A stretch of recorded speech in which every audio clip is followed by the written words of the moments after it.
राज्यात जिल्हा परिषद व पंचायत समित्यांसाठी आता निवडणूक आरक्षण जाहीर करण्यात आले। जिल्हा परिषद अध्यक्ष, उपाध्यक्ष व विषय समित्यांचे सभापती आरक्षण जाहीर केल्याचे कळते। पंचायत समित्यांचे सभापती व उपसभापती पदाचे आरक्षण जाहीर करण्यात आले। राज्य शासनाकडून राजपत्र प्रकाशित करण्यात आले। ठाणे, पालघरसह राज्यातील 34 जिल्हा परिषदांचे आरक्षण जाहीर झाले।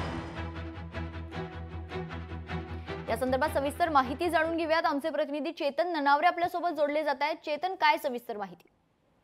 निश्चितच एकंदरीतच सर्वांच्या नजरा लागलेल्या आहेत त्या या मिनी विधानसभाच्या निवडणुका मानल्या जातात त्या जिल्हा परिषद आणि पंचायत समितीच्या निवडणुकांकडे। आणि आता या निवडणुकांसाठी जे आरक्षण जाहीर करण्याची प्रोसेस होती ती आता सुरू झालेली आहे।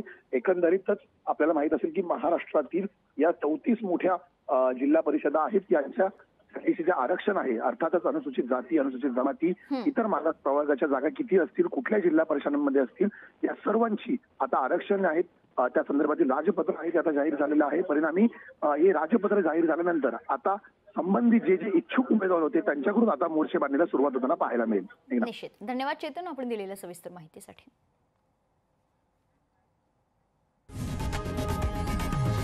लोकशाही मराठी ऐका, पहा, जागरूक रहा।